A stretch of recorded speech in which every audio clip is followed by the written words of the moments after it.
wake up and let the weirdness begin. It's the KVJ Show to start your morning.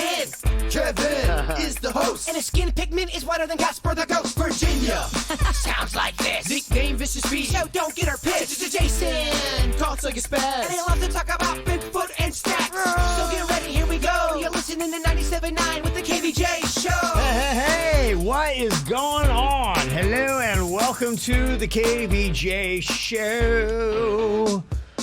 Happy Wednesday. World Record Wednesday, as a matter of fact. Oh, yeah. It's quite the holiday around these parts. Well, World Record Wednesday? Yeah. Oh, okay. That's the holiday. Okay. It's a weekly holiday. It's pretty awesome. Okay.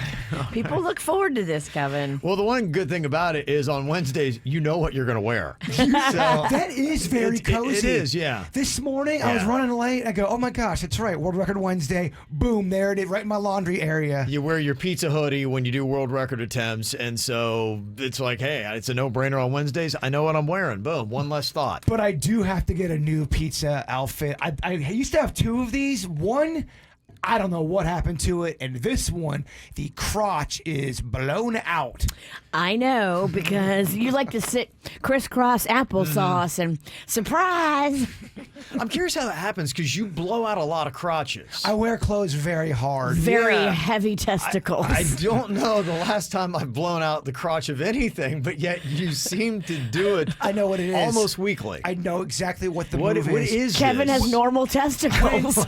If you notice how when I sit down, I go straight down with all of my weight. Okay, I mean, I sit okay. down with my Hard. butt hitting You're a hard sitter. hard. Yeah. And in the same Yeah. move to Virginia's point, I morph into, as I'm sitting down hard, into crisscross applesauce. Okay. And it's very traumatic for the It's nards. a lot to ask of any fabric. Okay. Or any crotch. Okay. Okay. Well, I'm glad we got an explanation because it was a great mystery. I just did it. Yes, and you just did it right now. Yeah, there goes another crotch. Oh, yeah. Yeah, okay. Especially with the low quality, high production outfits. These are all made in China. These are terrible. These made are outfits. not sewn for their strength. Wait, what do the Chinese know about pizza? All I know is this. They know a lot about polyester. This is very, very expensive, and It is. it's not made very, very well. Yeah, all these costumes that you buy online Yeah. or at these Halloween stores, they're all made in China, and they're all kind of just sewn together haphazardly and really expensive when you think about the quality. Very expensive, and they are crap. A lot of times they don't even look good. Yeah, you're like, this isn't even sewn straight. There was a ketchup bottle costume I got online. It looked so good. I'm like, oh wow, a human-sized costume of ketchup. I got it. It was a piece of crap, and it was about $75. The stuff comes in the mail, and it's not the same as the picture. You're like, wait a minute. They use different fabric, different lettering, different patterns. not lying. It's really crazy, the switcheroo that they will do on you. And apparently the Chinese don't sew a very sturdy crotch. No. Okay. They don't have big testicles. But I got a different kind of crotch. I feel like I got one of the best in the biz. You have a strong American crotch. I do. Yeah. Well, as sexy as that costume is, who wants a crotch anyway, right? Yeah. I think it's kind of a treat for everybody. It is. Well, if you like to see Jaybird's Wednesday outfit and watch World Record Wednesday, you can do that. We're on YouTube right now for KVJ TV. Just look for the KVJ Show. It's the KVJ Dirt of the Day. It's the KVJ Dirt of the Day. Virginia, take it away, because you know we need that Dirt of the Day. Well, this certainly makes me happy to read on the Instagrams. Britney Spears was writing again yesterday. She writes a lot on social media. Yes, she does. But she's talking now about how she's on a new medication that just started a month ago. And she's so happy because the medication is allowing her to feel good. She says she has warm, fuzzy feelings and that she can finally choose to live her life how she wants. Yep. And she says, I can pray now, and my prayers are powerful, and they've been answered. Oh, that's great. Good for her. If you've ever had anybody or yourself and you've dealt with, mental issues as so many people in America do. Amen. The medication is everything. My dad, I grew up with him, and he struggled for a long, long time, and finally got the right medication. They got it dialed in, and what a life-changing thing it is. So, and it's a journey that you have to continually stay on top of because your own natural biology changes. It does, yeah. And so the cocktail of drugs they give you has to change every 10 years. It's kind of crazy what's expected of these patients to go through. But congratulations to Brittany for getting it right now. Yeah, that is good. Yeah. In other news, we told you yesterday about how Chris Cuomo was being accused of helping his brother, the disgraced former governor, helping him dig up dirt on the accusers that were saying that he had sexual misconduct accusations against them. It's nasty on two folds. One, it's an abuse of your privilege and power that you have working with CNN, using your contacts. And then two, trying to discredit somebody and going after them that way when they may have legitimate accusations, regardless of who it's against.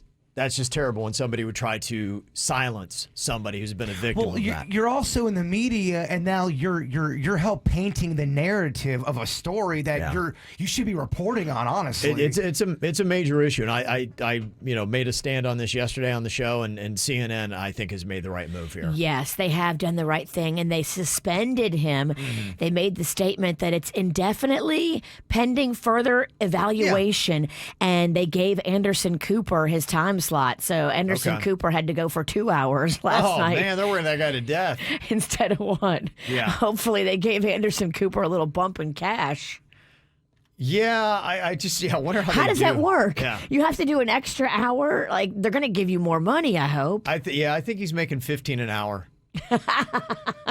They bump him up to 17. Yeah, so it's a little bit more cash for him. And they've announced the next Bachelor, Clayton, who was on the current season with Michelle. He is going to be the new Bachelor. He's very hunky, Kevin. It's such a Bachelor kind of name, Clayton. Clayton. You need to look at this guy's picture. Oh, I'm sure he's gorgeous. Ladies, he's got everything going for him. If you haven't, take a look. Clayton is bringing it. He wears such tight shirts. We get it, dude. You work out. He looks like he blows the crotch out of some pants. You think so? Definitely. Yeah, he does. Maybe in a different way, though. Yeah. And that's what's going on in your dirt. What are you thinking about? What are you thinking about? What's on your mind? Are you thinking about? What are you thinking about? Jay Bird, what you got on your mind today? We have our Weird Whatever podcast that goes on tonight at 6 p.m. on our KVJ YouTube page. Awesome. I kind of want to tease some of the things we'll be talking about tonight. Robots and how they are reproducing with each other now. Yeah, I briefly saw this on the news yesterday. What? It's over. It's really kind of crazy. All the things about artificial intelligence, where the robots think for themselves, and then when they can think and then reproduce. Yeah, all of those sci-fi movies seem like they're going to happen. The end is near. I mean, that is the end of the horrifying world. Robots are taking over junk right there. Crazy. We're going to talk about the personality mirroring and how you need to beware of people who can trick you doing personality mirroring. You can get scammers in your real life and what they do. Exactly. Virginia's doing it right now. She's talking with her hands like I'm doing. That's more of a physical mirroring. It's personality mirroring. Huh. All Yeah, right. and how, Fascinated. what you got to be looking out for? Someone's claiming they have a haunted pie. A haunted pie? What do you mean a haunted pie? What does that mean? Maybe I should have wrote. A spooky crotch? Maybe I should have wrote What? haunted cake. they have a piece of food, I should say, pie that they think is possessed or haunted. I know, bizarre, yes. We will explore that on the Weird Whatever podcast. Okay, that is weird. Some people believe items can be possessed with spirit, and apparently this person Cake. That's what they're saying. Doesn't it go bad, though, and then you throw it away? I mean, the shelf life of haunted pie is the same as regular It doesn't pie. feel like that spirit really thought it through. So you guys are calling BS? You guys are skeptics on the haunted pie. No, it just may be a really dumb ghost. I think I'm going to haunt this cake. I am a skeptic on the haunted pie. Okay. And Feels like you should be. the other thing too, we're going to talk about getting spiritually cleansed. There's somebody who gave up alcohol. They gave up caffeine. Oh, wow. They gave up a lot of the electronics. They gave up watching adult videos. Everything they felt like was kind of taking away from their spiritual side. Yeah. They gave it up, and Yeah. they called it a spiritual cleanse. And they're claiming it changed their life so much for the better. Yeah. They couldn't believe the difference in their life that just giving up all that. Fascinating. All of the fun, it sounds like. Fascinating. I need to lock into that. That's kind of coming up here in a second. What I got on my mind too. Virginia, what's on your mind? So over the Thanksgiving break, I had lots of drama. My dad got sick. My grandma fell and broke her hip. And one of the things that had me also in a tailspin, somebody got a hold of one of my credit cards. Oh, geez. And from Amsterdam Oh, yeah. on booking.com, they booked themselves a $2,900 trip. Well, they probably deserved it. And luckily, I was alerted to the whole thing, and now it's being fought, and they're going to dispute it and all that. And I don't think it's a thing where it's going to be a loss. But somebody was telling me they make these wallets now. So if you're out and about, did you realize, like, if you're standing somewhere with your purse or your wallet, somebody can come up behind you and scan your wallet through your pants No. and get your credit card info. This is a thing. So now what they're making is these special wallets that have this special, like, I don't know, some kind of Kevlar or something where you can't scan through it, and it's sewn into the material That's of the insane. wallet. Yeah. They can scan through your Yeah. pants and your wallet. Yeah. The heck, so man? it's really not fair, No. but I guess it's out there. So the person told me, yeah, when next time you go buy a wallet, look for this special whatever they add to your wallet to make it not scan throughable. Plot twist: the wallet company's actually the one scamming you, saying that all this stuff is really happening. Damn. Dang. What you got, Denny's? So you don't have to buy the wallet. I buy these sleeves. They're really inexpensive. They're those RFID blocker. They go over your credit cards. It's just like a sleeve that you wear over your credit card. And that way they can't scan your cards. Okay, so you can buy a little sleeve and then stick that right in your wallet. Yeah, I think it has like a pattern in it that makes it confuses the scanners when they try to scan your card. Is that made of paper? Oh, I would be real hard in that sleeve. Then you just slide it into the Something wallet. tells me you need the full metal wallet. I need that wallet, that scammy wallet. But yeah, they do make them. Isn't that crazy, Denny's? How they can just walk up to you and scan your butt or your purse? Yeah, that's why I got it when I was traveling. It was it was a big thing that was happening at airports.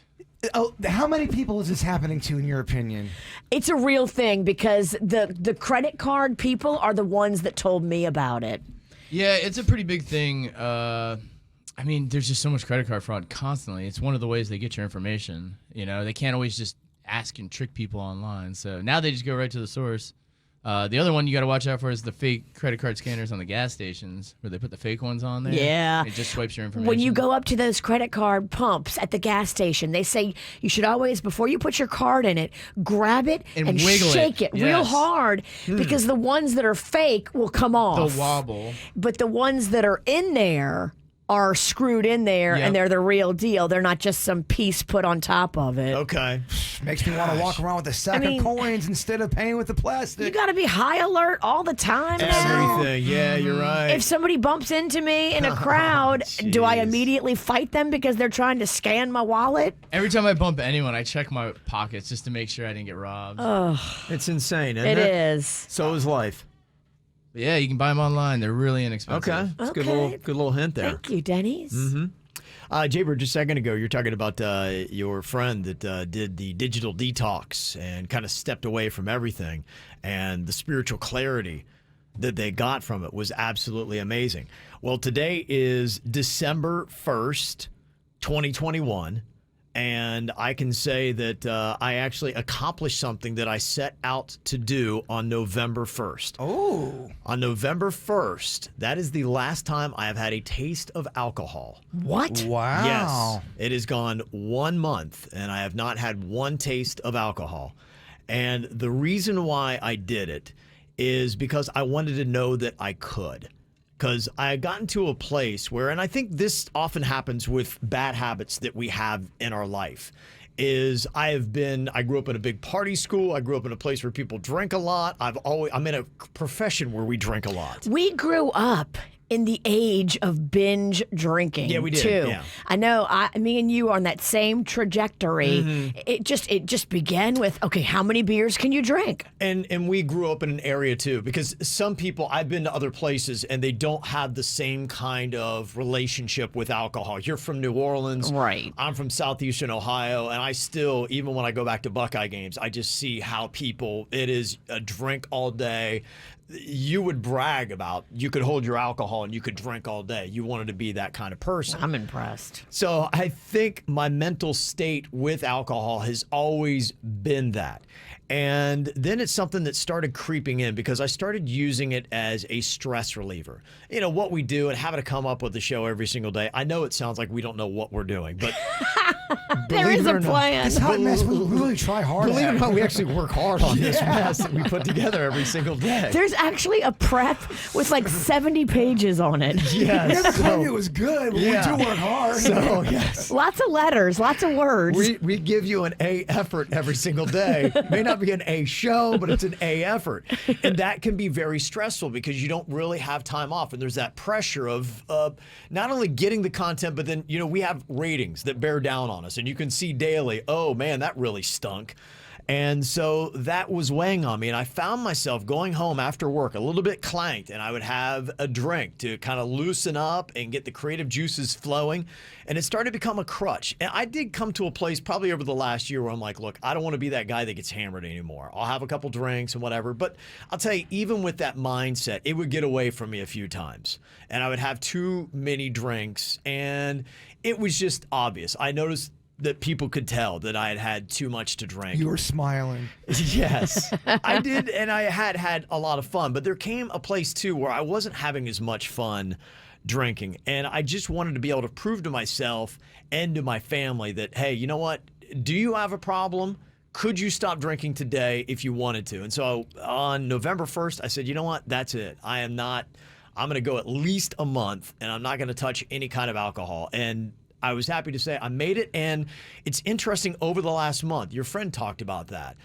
I did notice that I think it was something I built up in my mind, and I'm wondering if the alcohol almost made me more stressed, and it was psychosomatic, where I was like, I'm feeling like I'm stressed when maybe I'm not really. It's just my body saying, oh, I can't wait to have that drink, and I need to justify why I am. And, well, then too, because if you it sounds like you're kind of battling this with your own thoughts for the last year anyway, going, I don't want to do this anymore, I don't want to do that anymore, and then that's not that fun. That also adds on to the stress of the drinking. Yeah, there were a lot of things with it, and I think sometimes, and I always talk about this, when I'd heard this definition, it's really stuck with me. Your self-esteem is the reputation you have with yourself. And a lot of times we're not happy with ourselves or something that we're doing. And that was really kind of bringing me down. I knew it was a blind spot for me. If I had to say, what are my weaknesses? Where am I strong in life? Where am I weak? It was a weakness. It was a blind spot. It was a splinter that I allowed, and that splinter would fester. And I said, I got to do something about it. I got to make some changes. And first of all, my first step was proving to myself that I wasn't reliant on alcohol and I had to drink it every single day. And I'm happy that I went a month, and it was a lot easier actually than I thought it was going to be. I thought it was going to be a massive struggle, and it wasn't. So I was happy with that. I was impressed with the added clarity that I have, and I actually think I'm less stressed since I stopped drinking over the last month. So it was a great experiment for me to at least try.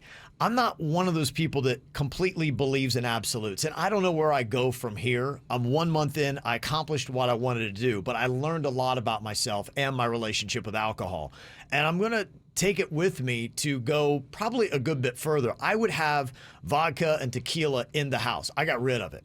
that was the first step that I made. Whatever I had, I just got rid of. I'm like, don't have it around because you'll justify somehow why you need a drink. And be like going, I wouldn't drink, but today Virginia made me. Blame it on Virginia. I got to have this drink because of her. My husband had a drink the other night, and I was like, is this my fault? Yeah. Virginia's causing a lot of people to have to drink. And yes, it was. So I got rid of the booze, and I think probably one thing that I've definitely learned, I'm just not going to keep alcohol in the house. Interesting. One, because I think it enables what I've done. I'm not an absolute kind of guy that I'll never have it again. I seem to have more problems with the harder alcohol stuff. That stuff can get away from you a lot easier than a wine or a beer where you can have one or two and you can be sensible. So I don't know where I go from here. Like I said, I'm going to probably continue on this path. But like, for instance, Matthews Brewing's having their 4th anniversary on Saturday. I love the owner. He's great. If I were in there and he handed me a craft beer, I'd probably drink the one and then call it good. Only a Sith lives in absolutes. You say that. And so I'm not a fan. I agree. I'm not a fan in living in that. But it's a lot of pressure, too. Yeah, and I did realize, I think for anybody else out there, if there's something that it's your conscience, it's whatever it is that's speaking to you, and you know that what you're doing is not right, and it's not you being the best version of yourself. And for a long time, probably years, if not decades, I've known that the drinking was not bringing out the best in Kev. And that affected my own self-esteem because I knew that, dude, you're better than this. And especially on those days where you had too much and you act a fool or you maybe said something you shouldn't have said or whatever. And it would really just, like I said, it was a splinter and it was always replaying in my mind. So it was a good experiment. I went a month, no booze. I know I can do it. And I think it's definitely changed my relationship with alcohol. And I thought I was relying on it, and I'm not. So that's the good news. I think that's awesome. I think it's a great experiment. Yeah. I think it's awesome insight. Yeah, and I would encourage anybody else to do that. I think too many people, they put too much pressure on themselves. And like I said, that's why I said a month. Can you go 1 month, Kev, without drinking? And if you can't, you need to go to another power to try to help you kick this, because then you've got an issue. So I was happy that I was self-reliant and could take care of it myself. Now, I don't have any other sweeping declarations of, I'm never drinking again, because we always do that right after a bad night. I'll never touch it again. And some people do, and good for you if that's what you want to do. But I always believe in small chunks, whether it's losing weight or any kind of self-improvement thing you want to do. Take on bite-sized chunks of it. And I took on a month, and I beat a month, and I feel good for it. So, yeah, I love it. When you say you got rid of all your alcohol, what'd you do with it? Because here's my other friend that's going to be the complete opposite. Like, did you save it or did you really like flush it? I did on that. I just got rid of it because I had a night where, you know what, and it was good because I kind of got called out on it. Oh. And so I said, you know what, it's like, they're like, do you have a problem? Like, why do you need to drink every single day? And I was like, you don't know the stress. And I'm like, going, look, I can, and I honestly, the bad part of it, I really didn't have a lot left in any bottle. So it was I'm throwing it all away. Well, all 5 ounces. My sweeping declaration, I'm going, watch this. And I went, doo, and it was gone. And she's like, see, that's the point of your problem. You just poured out 3 ounces of alcohol in 4 bottles. So you did it this year. I did it last year in October where I didn't drink a single drop. Mm-hmm. Can Virginia do it? Can she go a month without alcohol? I did it. You did it. First of all, the one thing is I will tell you, it's like with losing weight. You have to really want to do it. And that is the first step because, and for a long time, I didn't get to the place where I kept justifying it and my heart and soul wasn't really in it. And then that one day, because it had been weighing on me. And then that one day I said, you know what? Do it. Just in it, and I finally got to that point. It's a good point. You have to want to do. You have to want to make any kind of changes. Yeah, you got to have to finally get there. But if you have that one thing in your mind and you're saying, I know this is not the best version of me. I'm a different drinker than you. So I don't drink to relieve stress, and I don't drink every day. I don't drink at all during the week. When we're working, I try to be focused, but I'm a celebratory drinker. Sure. I love being like out at dinner or out at a party or out with friends. Like, I don't drink at home ever. I mean, I've got it in the house, but I mean, unless I put a little bit in my coffee on a weekend, I really don't drink at home unless I'm throwing a house party. Well, I would I've seen that. Yeah. Now that, I pick it up. The way I was trying to justify it too is I was saying, you know what, I try not to have more than like a drink or two in a whole day. And then after a while, it got to be like, and for the most part, even on the weekends, I wasn't getting blasted. I would, have maybe a couple drinks throughout the course of the day, but I was always mindful of trying to say, "Hey, stay ahead of it." I think your spirit wasn't as sharp as it could be, and you wanted to see how sharp it could be. I completely understand what you're saying. I became reliant on alcohol to try to knock out stress that I manufactured, I think, myself to tell me that I needed to justify having drinks. Damn. Yeah.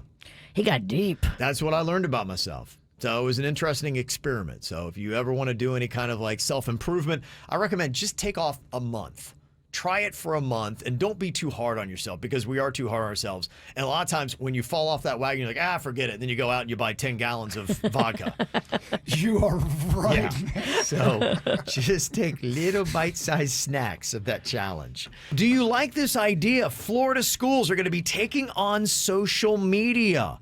They said they could soon be requiring, as a mandate from the state, that schools must teach students the benefits and risks of social media. Yes, I love it. This is what we need. I'm always over here bashing social media because it's lawless and there's really just kind of out there. We need something to kind of rein it in a bit, especially for the youngsters. Well, it's almost like we got this tool, which can be great, but we weren't really given instructions with it and we weren't given a warning. And it was designed to manipulate. Yeah.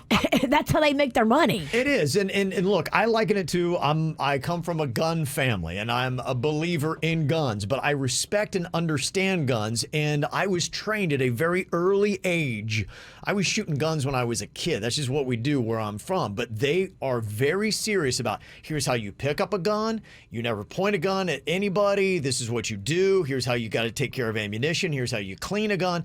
I learned the ins and outs of it. I think social media is very much the same way. I think guns can be great if you are taught properly and you respect it. Social media can be great if you're taught the ins and outs and you treat it the right way. There wasn't a warning. You're right. I don't think we understood it, and it's just now we're kind of we're looking around going, it's a weapon. Why are we depressed? Why are there so many things that are negative? Why is everyone angry? And it's all pointing to social media because everyone has it now. It can be weaponized, clearly. That's what a lot of people are doing, to bring people down and to cause a lot of issues. But if we start teaching kids, and you always say, oh, the parents need to be doing that. Yeah, I agree. They should. But unfortunately, the parents don't know. Yeah, one, the parents don't know. Or two, we have parents that are just stressed, tired.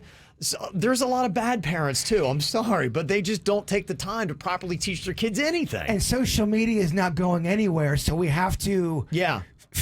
Understand, make it better. Right. So this bill would make it a requirement to teach kids about posting to social media.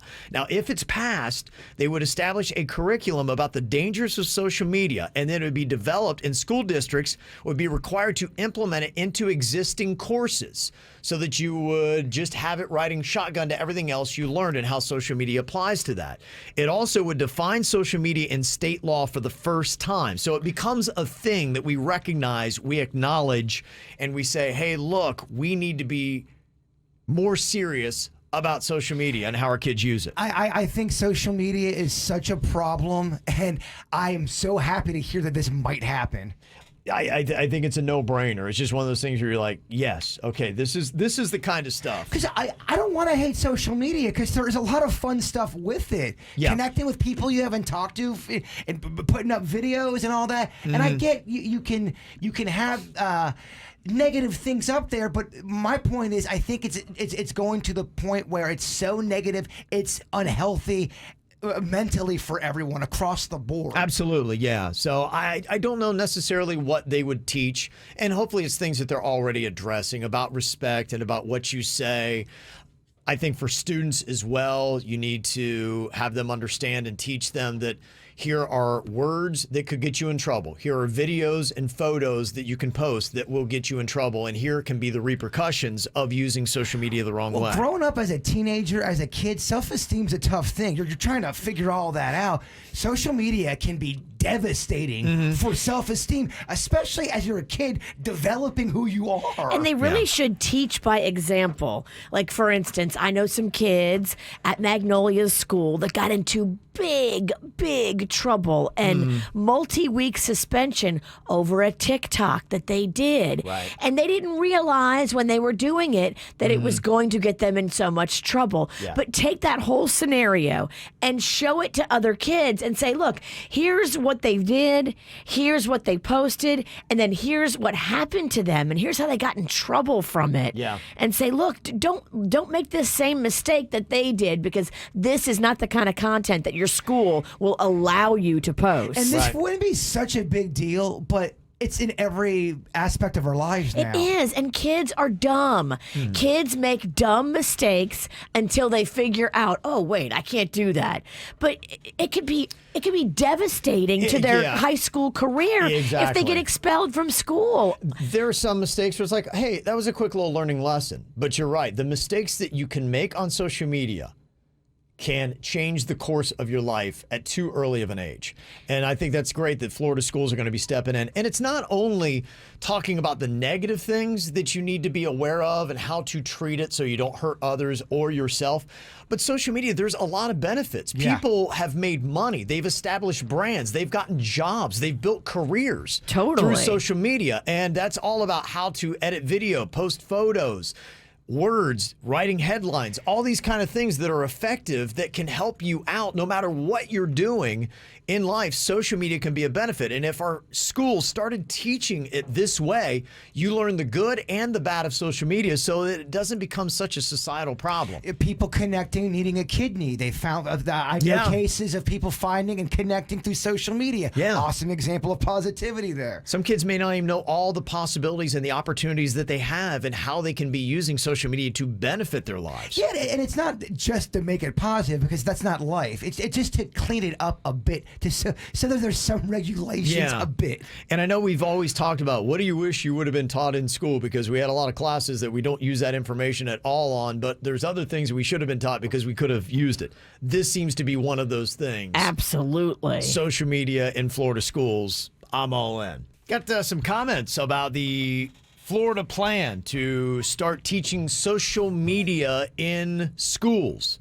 A little bit about what you should and should not be doing with social media. And a lot of the response that we got sounded like this. A couple texts that came in. One person texted in and said, social media education in schools sounds great in theory, but as an educator, it's terrible when the legislature mandates curriculum. This can be done at local levels, but I can tell you from experience that state mandates in the classroom are always a bad idea. Another text said, as a middle school teacher, we already have so much that they keep piling on us. At some point, parents need to step up. And another comment said, will they also add 5 more hours to each day so I can fit in everything that I am supposed to teach? Well, I agree with everything what they're saying. I don't think you should put that on extra work. I think it could create jobs. If you're able to create jobs and have that as a kind of like how they taught journalism or how they taught home ec, you would hire people specifically just to teach that. And I get that there's so much more to this conversation. I just think it's a good idea to warn people, the youth, of the do's and don'ts. Yeah. That's what I'm for. I get that there's so much red tape and the school board and the government and blah, blah, blah. And I get, too, that you want parents to carry some of that burden and actually parent, but parents don't know. A lot of parents, like my age and even younger, aren't as versed in all of the idiosyncrasies of social media. Yeah. So you're asking parents to teach something that they themselves don't have the knowledge on. I'm definitely not for adding that on as extra work. I think it's a bigger conversation, and I think there's a lot to do with it. Yeah. But it would be cool if you could get someone specifically. An expert. Yeah, someone that really has credentials of, look, this is what can happen, and everything you were talking about. Well, the one thing I can tell you, society and the world is changing faster than it ever has. Businesses and industries are having to keep up. And one thing that has to keep up as well and adapt is our curriculums and our education.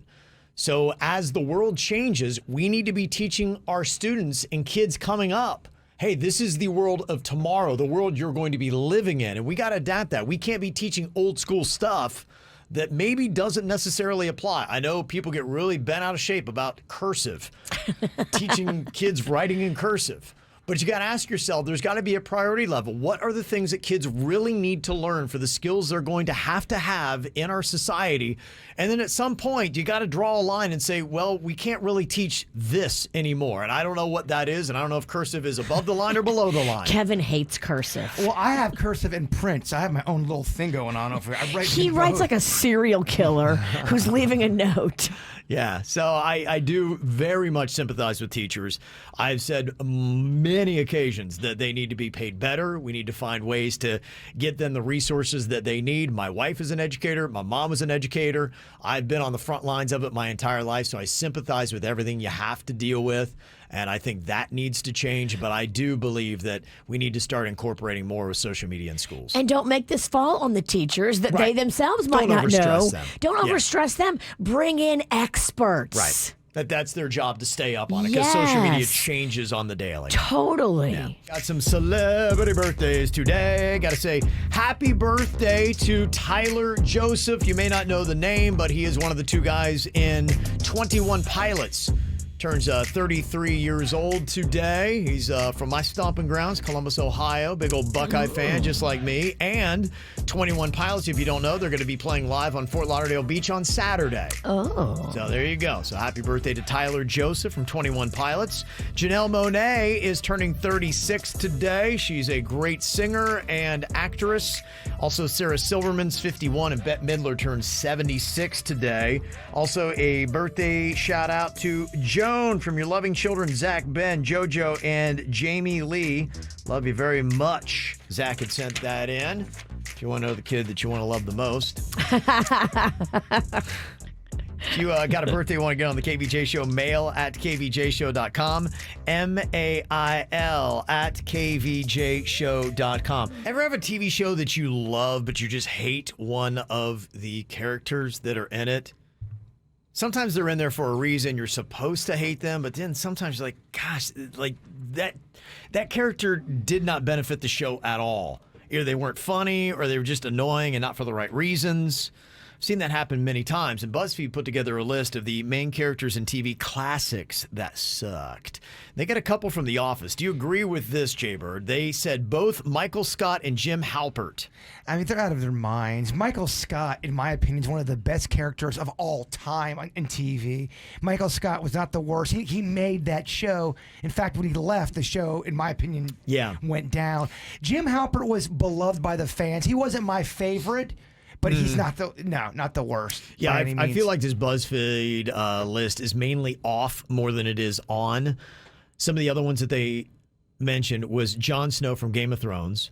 He wasn't my favorite either. I kind of felt Jon Snow a little boring, but definitely not the worst. He didn't ruin it. No, I don't think so either. I didn't think anything of it. I mean, there were some that I loved more. Tyrion Lannister wound up being one of your favorites if you knew that show, but yeah, it didn't twing me on that. You know nothing, Jon Snow.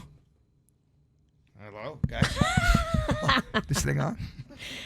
I know you're talking about Game of Thrones. The lights are on, but nobody's home. Yeah, I have no idea. I don't like dragons. They also list Zach Morris from Saved by the Bell. There is someone went on the internet and they have a series called Zach Morris is Trash. Okay. And they went through all of these Saved by the episodes and they make a case of how many different times Zach Morris was a complete trash of a human being. And it's so true. Yeah. He was a terrible person. Yes, Screech was worse though than Zach. I hated Screech.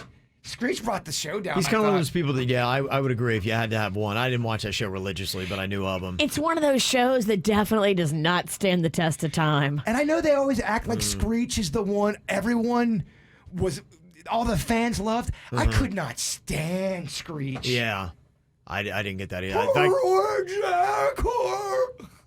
Terrible. Yeah, I think that's actually one of the reasons why I didn't really watch the show. I was like, I can't take He this was a kid. lot. He was very extra. Everyone was extra. It was a lot. They say Ted Mosby from How I Met Your Mother, one of the main characters in a TV classic that sucked. I didn't watch that one, but I know a lot of people did. Carly Shay from iCarly. Shut up. Carly does a great job. She's the straight girl. She's awesome. Get out of here. But it was her show. It was her show, and she did fine. But have you ever seen where there's like a show for somebody and they're kind of the weakest link? I would say, wouldn't you say Carly was kind of the weakest link? It was all about Sam, right? Fred Freddie would be the weakest link. I think Sam was awesome. I think Carly's brother was awesome. Yeah. But, I mean, Freddie would be lower on the totem pole for me. Did you hate Carly, though? Was she annoying? No, I Okay. did not hate Carly. She actually is really good with her comedic timing, and the writing on that show was phenomenal. Now Virginia's in. I Yeah, she like is. iCarly. I'll go Found one. scratch. We found one. This list sounds like it was written by somebody that was just trying to make us mad. It sounds like someone was on a deadline. It's and way off, yeah. It is. And I think they're great examples. I just don't think they have them here. Other main characters in TV classics that sucked, according to BuzzFeed, June Osborne from The Handmaid's Tale. Hadn't seen that one, but I know it's a big show. Lady Mary Crawley from Downton Abbey. Xander Harris from Buffy the Vampire Slayer. Brooke Davis from One Tree Hill. Michael Pratt from How to Get Away with Murder. Dr. Gregory House in House. Andrea in The Walking Dead, and Jane Villanueva and Jane the Virgin are the ones that they list. A lot of those I don't know, but the ones I Yeah. do know, I was pretty against. Okay. Yeah. Yeah. See? Yeah. Yeah. Most of those I haven't seen. She saw Okay. iCarly. I That's saw it. iCarly. Yeah. We watched that on the reg. Yeah. A lot of people have seen those shows that we haven't. Like somebody said, Toph said, yeah, it's a dumb list. There's nothing wrong with Ted for How I Met Your Mother. Yeah, they're way off base. There are some good examples that you can bring up. Yeah, for example, Breaking Bad. Anytime they did the wife storyline, they had that. I'm like, She oddly enough, it was really weird. Towards the end of Breaking Bad, his wife started to annoy me, and Yes. the one that always annoyed me was Hank's wife. well, because she Always annoyed me. I didn't get the point of her at all. I wanted more crime. I wanted more meth. I wanted all that, and the wife was trying to stop that. So you're like, How dare she give another her husband a hard time? But it's another scene of her trying to stop him. I'm like, oh no, give me the meth. Yeah. Now, somebody's in the chat room, they're saying Joffrey from Game of Thrones is the one, not Jon Snow. But I got to tell you, you hated him, but I understand why you have him on there because you hate him so much. It really gave you passion about the show. And so there are just some characters that they seem pointless. Now, there are other characters you may hate. You got to separate the two. It's two different categories. I'm going on. They annoy me. I'm not interested. I'm bored with the storyline. King Joffrey was awesome. He was. You hated him one of the so best much. Villains. He was great. Yeah. You hated him so much. Somebody said, Lily said, OMG, Tara on True Blood. Always screaming. So terrible. Tara on True Blood. Tara? Who was that? Tara, True Blood. You remember True I know Blood? True Blood, but who was Tara? I haven't watched it in so long. I know Suki. Sucker. They all started to annoy me. And for Buffy the Vampire Slayer, they said it's not Xander that was the problem. It was Dawn. Dawn's the one that sucked. So there you go. All right. Well, you got one you want to throw in. You can hit us up, 877-979-WRMF. But you can easily avoid that BuzzFeed list because it's not good. Yes. And it'll make you angry. Yeah, it's just wrong. Had some comments about the terrible TV characters from classics. And this is a really good point. Somebody said anything followed with according to BuzzFeed needs to be thrown out the window. Yes. Amen. Yeah, I do think that there is something there. The topic is interesting. Their input was terrible. In fact, somebody said Brooke Davis from One Tree Hill. She made that show. Peyton is the answer for One Tree Hill, not Brooke Davis. Come on, BuzzFeed. Yeah, they're coming after Michael Scott, Denny's. I heard that. That's crazy. Joffrey, I mean, he's arguably the best character. Joffrey is. yeah. I think that was someone else's opinion. That Yeah. they hated Joffrey, right? That I wasn't a think. Yeah, I BuzzFeed. don't think that was BuzzFeed. That was somebody else that had put that. So in. you're yelling at a I listener. still have the Denny's. passion for it. Denny's is very heated. You got Denny's upset. Get him, Denny's. Yeah, he's very angry now. From Walking Dead, a couple comments. One said it's actually Andrea. Another one said it was Carol. And somebody texted in and said, I hate the show Friends in general, but Phoebe was the worst. Okay. Hated Phoebe on Friends. I liked Phoebe the most. Okay. That's why this is going to be a very subjective topic, I think. I mean, just for the smelly cat performance alone. On the KVJ show, Vicious V. What? Sign Japer. Dog, I was doing jokes. All right, let me go ahead and tee up all my insults for World Record Wednesday. What are you doing today? Spitting water? Oh, this sounds fun. I'm just kidding, Mama. But you look young. You and woke the beautiful. witch. I did. Yeah. Somebody else said Olivia Benson from Law & Order SVU is the terrible character on that TV classic. And Mercedes had said, Rose and the Golden Girls, sweet but dumb and annoying beyond limits. How dare you? No, Watch your mouth. there's no way. How dare Rose you? is a terrible TV character on the Golden Girls. Get out of Kevin, here. block that person. Everybody knows that Rose brought the comedic effect. But they're saying she played too dumb. Was her too dumbness too much? No. I mean, We like her, but we're both kind of dumb. Defending dumb is what we're doing here. Is that it? Dumb's great, man. What are you talking about? Blanche and Rose are the best. Fight me. Okay. All right, World Record Wednesday. It is up. Here we go. If you'd like to watch Jaybird attempt this world record, go to YouTube, dial in the KVJ Show, and you can see if he can maintain a continuous spray of water from his mouth without stopping for 56.3 seconds. That is the record. Now, is there any strategy? Did this guy have a monstrous mouth? How was he able to maintain? I love how we've got a bucket for him to spit it into, and the bucket has a giant hole in the bottom. What? This is what we like to call a pointless KVJ bucket. There's a hole in the bucket, Eliza? Yeah, look at that. Okay. Jack and Jill went up the hill. Uh-huh. We're not trying to hold water. What are we doing, Dick? What are we doing? We're just collecting a little bit of the water so it doesn't get everywhere. Joke. Someone stole our tarp. This has got to be a joke, right? We're trying to dull the water, not completely get rid of it. What Daddy said. That's amazing. It's up to KVJ standards, huh? No, this Our is bucket's right. got a hole. It's on brand. Yeah. Okay. All right. Here we go. World Record Wednesday. World Record Wednesday, gotta give your best. World Record Wednesday, we're chasing greatness today. Wow, look at that. It got a new theme song over the break. Well, yeah, we couldn't do everything. We got a new theme song, but we didn't get a new bucket. The theme song is awesome, and I don't know if anything you do is going to live up to it. We know our strengths, we know our weaknesses. Boxes are not our strengths. Bucket, not so much. Okay. You got to put that bucket The whole on thing Kate. is broken. Look at the bottom. There's a hole. Oh, it's a massive hole in the bottom. I mean, that's not going to hold anything. Yeah. Crack. Why don't you? It's the bucket of our career. That bucket symbolizes our Broken. It career. doesn't hold water. That bucket is everything you are. It's still me? No, we are in this together. Oh, we. Yeah, me. Collective you. Thank you. Collective you. Now he got his headphones stuck in the cracked bucket. Don't let this get in your head, Bird. It's a disaster. Okay, so we're at 56.3 seconds is the world record for the longest time to spray water from the mouth without stopping. KVJ Respectable is usually half of that. We'd put ourselves at 28 seconds. If he can maintain that, that's half the mark. Virginia, do you think he'll be able to do that? Are you going over or under 28 seconds? That would be a hard under. Hard under. Whoa. For a hard woman. Suits, you going over or under on that? He's going under too. I think that's a harder under. Suits is laughing. He had an expression on his face when he pointed down. This ain't the easiest one. It's down with a bullet. You know what? I'm going slight under. I'm not going hard under. I'm going Okay. slight under. Yeah, I think you're only going to lightly fail. What do you think?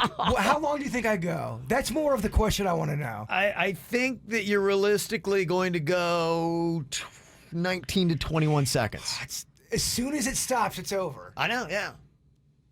Do you have enough water there? Because you got just one regular old paper cup. You can only put so much in your mouth. He's got to back up water. Yeah. Plus, but I can't fit all this water in my mouth. Oh, even of that one cup, huh? It's tough. Okay, I think you're going to do 9 seconds. I'm just being honest, dog. Numbers are dropping. You're just plummeting. Did you practice? I did. That's Okay. why I know I can't hold a lot of water in my mouth. Okay. He does have a tiny little I got mouth. small mouth, big tongue, small mouth. Oh, that's not that guy. That's Normal not good sized for this. teeth. Oh, really? Okay. All right. Okay, so the world record, 56.3 seconds, longest time to spray water from the mouth without stopping. Jaybird, on your mark, get set, and go. Okay. He's got a continual leaky little spray that is going on here. He is right now. It's he went 7 seconds. Oh my Really? God. That was only 7. Dude, one more time. How embarrassing. It's such a short time. You gotta give me How one dare more. you? 7 seconds? How dare you waste the good people's time? Oh my God. Well, luckily you only wasted 7 seconds of it. 7 seconds. Okay, give me one more round, please. Okay. Wow. All right. I mean, that was Ooh. Okay, Virginia, highly we get offensive. it. I'm a loser. I suck. We get it. All right, here we go. All right, here we go. Jaybird, second run at this. He's putting the water in his mouth right now. Okay, Jaybird, on your mark, get set, and go. Okay, he's got a steady little stream of water that's coming out. Oh, big old gusher, and he choked. And you got 3.9 seconds. So 7 seconds and then 3.9. That's the best he's got. Virginia's right. I suck. I was trying to video Because it. It that was so quick, I didn't even get the video going. Well, Denny's got me a second round, and it's ice cold. I mean, it's so painful. Oh my gosh, cold water brought him down. It is absolutely just. I feel like he put ice chunks in it. Okay, well, if anybody'd like to try that at home, it's not going to be tough to beat. No, it Go for doesn't take Jaybird's that mark. Yes. Toddlers could beat it. Yeah, 7 seconds is the best we got. World record is very safe. You hate us, you hate us, you hate us. You hate the KVJ Show. That sucks. That sucks. That stinks. You hate us, you hate us, you hate us. You hate the KVJ Show. Why does Kevin try to act like he's all trendy now? He's not. And who dresses up to be on the radio anyway? Why don't you slip into something more comfortable, like a coma? Oh, jeez. You hate us, you hate us. You hate the KVJ Show. I won't attend Virginia's funeral, but I will send a nice letter saying I approve of it.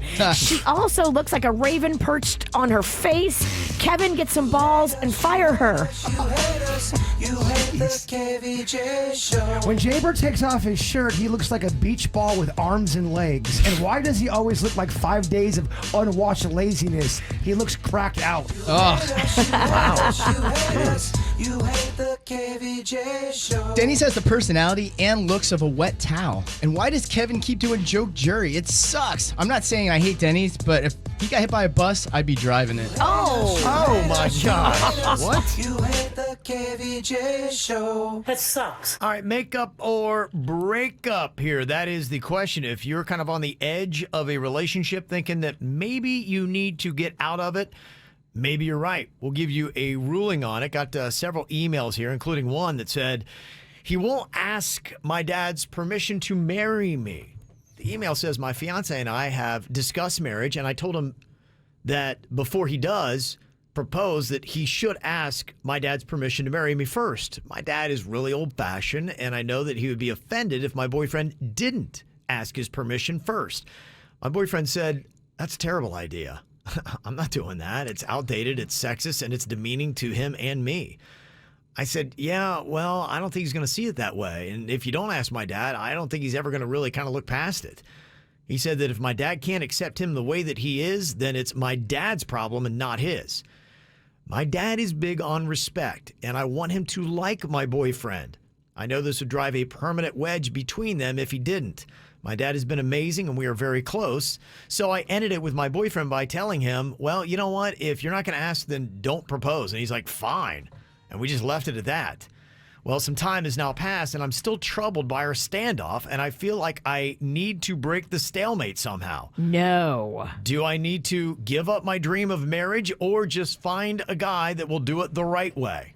You find a guy that's going to respect your father. You have a great relationship with your dad, and all you're asking of him is to respect that relationship. This guy can't even give you that. He's a douche.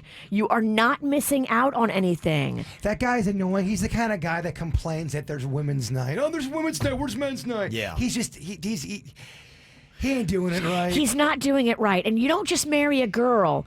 If she's got a good relationship with her family, you marry her whole entire family. And if you don't respect them, then you don't respect your relationship. Why would he just not want to make things easier? Because he's a douche. Your Yeah. ego is so out of control. Just Just play that game. And let's paint a picture of what your future is going to be if you stay with this guy. And he proposes without asking your dad's permission. You say yes. And your dad is butthurt by it. It drives that wedge you're talking about. Between you and your dad. Your relationship suffers with your dad to the point where maybe your relationship's not as good as it was and maybe almost non-existent. And now, where are you going to go? You're going to hang out with a guy that clearly is a problem and doesn't respect you. And that's going to be the only thing you have to fall back on. And one day you're going to be going, why am I in this position? You're not doing it for her dad. You're doing it for your girl. You're doing it for her. You're going to make everyone's life easier, including your wife. He might be one of these creepos that wants to alienate you from everybody. There are some manipulative, evil people that do this. They want to cut you off from everybody so they can totally control the narrative of your life.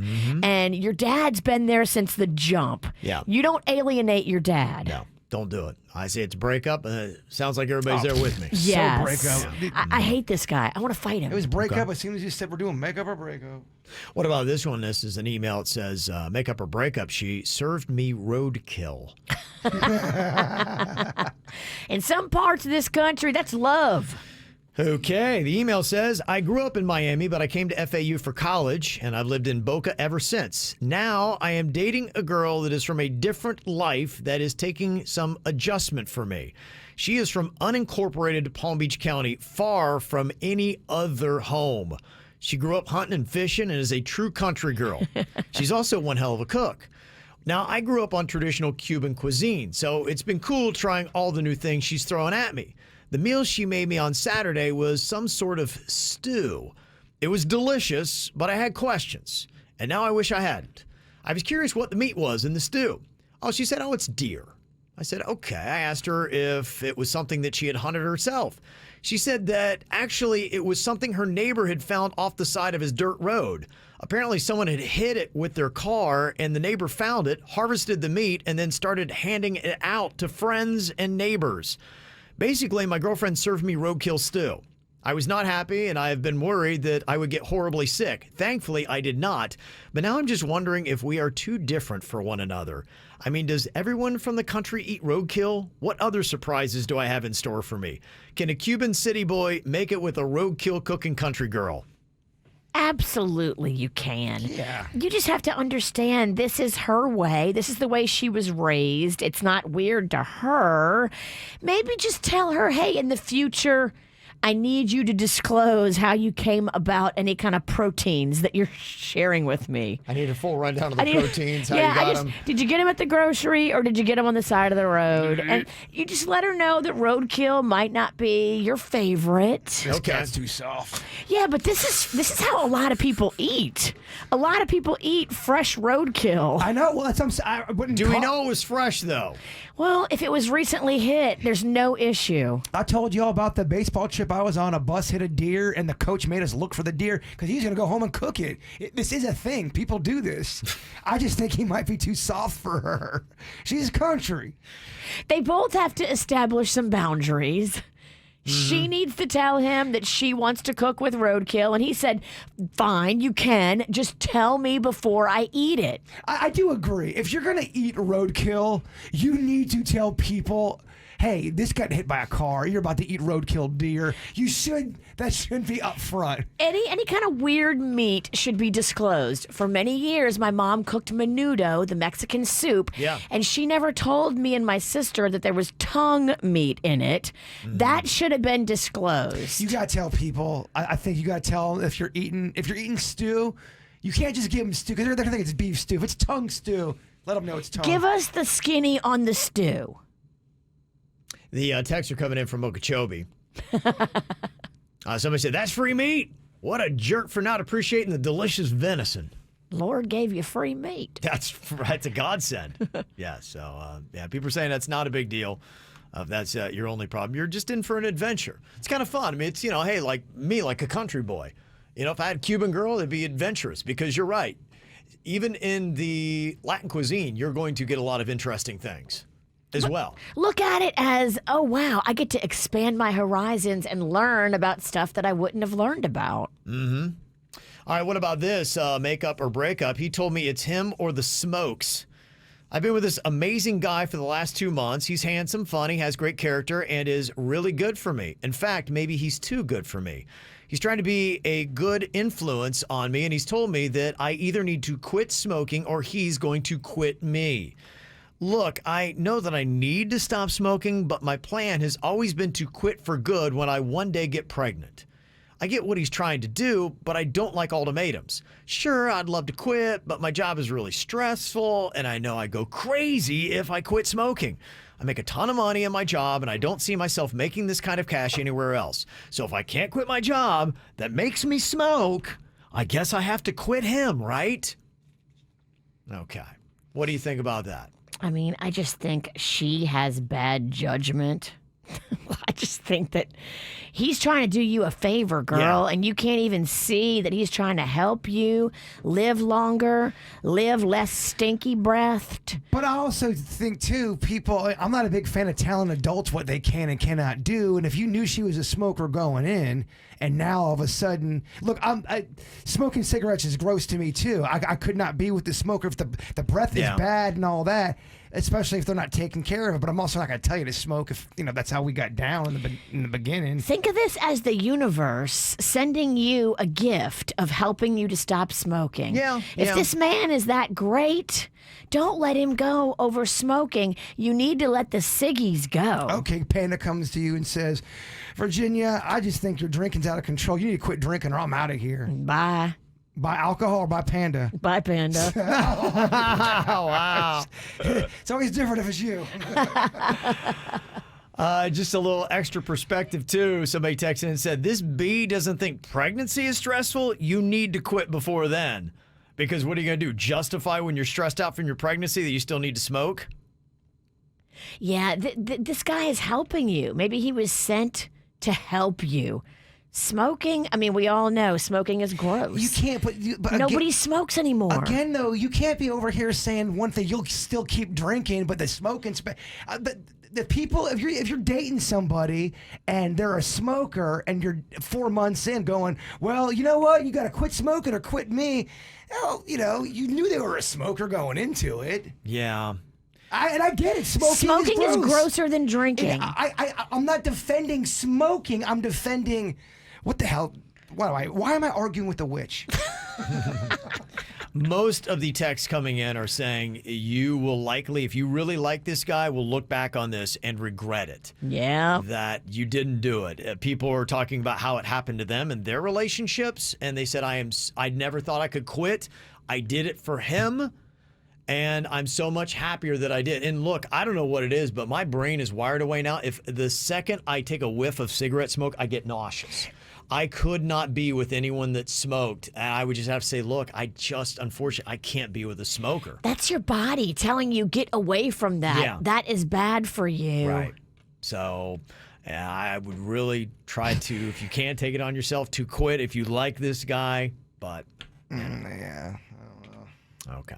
All right, just our thoughts. If you want a little bit of feedback on what to do with your relationship, makeup or breakup, send those emails to mail@kvjshow.com. Gosh, I am just reading as people are posting up how their rents are going through the roof. It's crazy. One comment in our chat room said that, here in Davie, rent in 2021, $2,888. Next year, it's going to be $3,888. Makes me want to puke. Oh, my gosh. What a jump. That's insane. It's crazy. And it's like all over the place. Somebody said, I live in a complex that Jaber and Denny's lived in years ago. We're currently paying $1,850 for a 2-bedroom and just found out that they're raising our rent $1,000 a month at renewal. I know exactly the place they're talking about, and that was the place they raised it a bunch of money. For the year we were there, they raised it. Wow. That's what they do. How could you afford that? So then what? Now you're homeless? Well, this is a problem that is only getting worse here in South Florida, and there's no relief in sight. And it's causing an issue in relationships when people are living together and they break up, and then they start scanning the market for where they're going to go, and look at your options. It's not good. So I think this is some really good information here. If you're in this situation, and if you're not now, you might be soon, unfortunately, how to move on when you can't move out. There's 4 pieces of advice they had on bounceback.com. 1, you just have to come to an understanding to respect each other's space.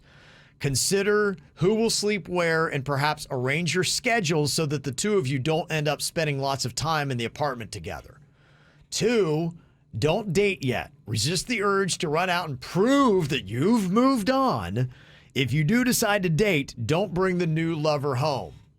Damn, that suggestion, just hit it and quit it?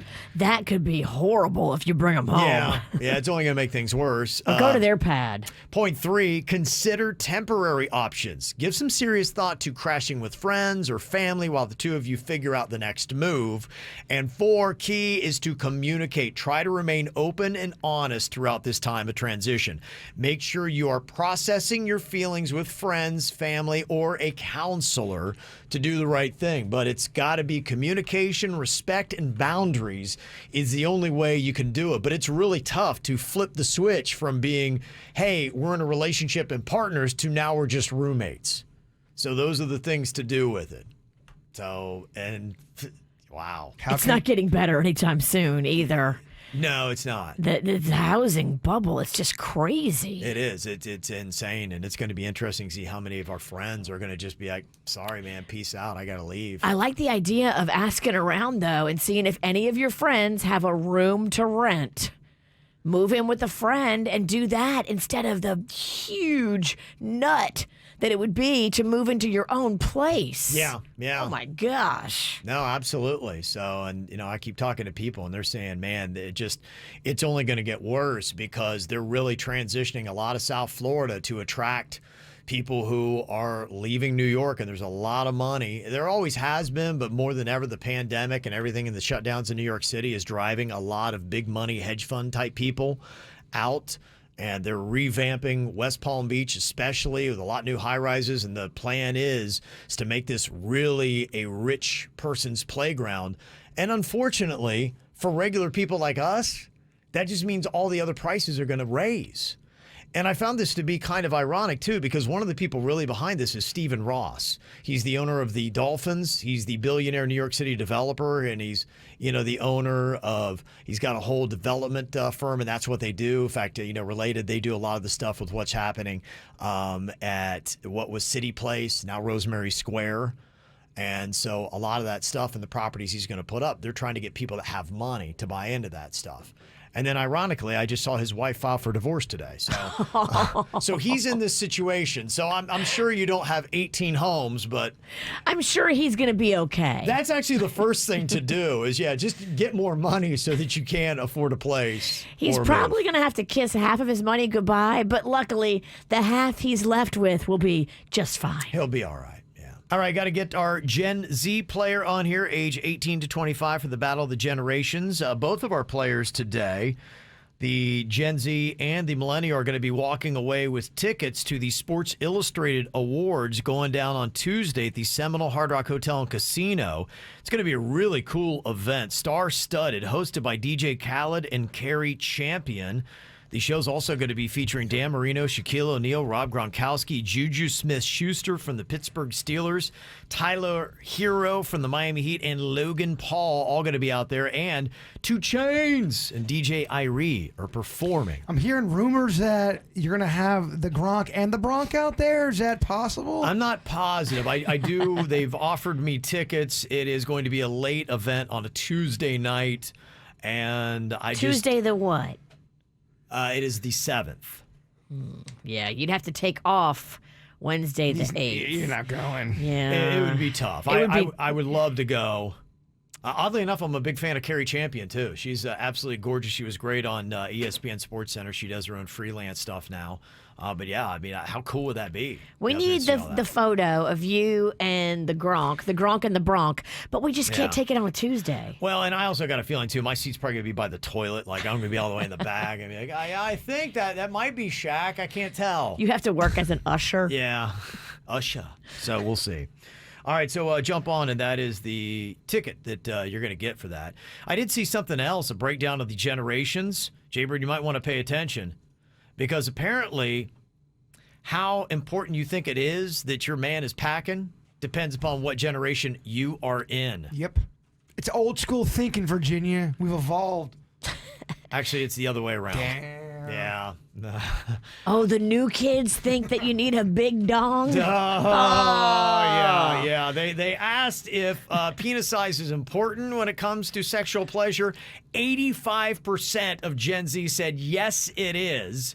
74% of millennials said yep. 61% of Gen Xers and 60% of baby boomers said, yeah, it is crucial. Dang, so there goes your dreams of getting a young girl.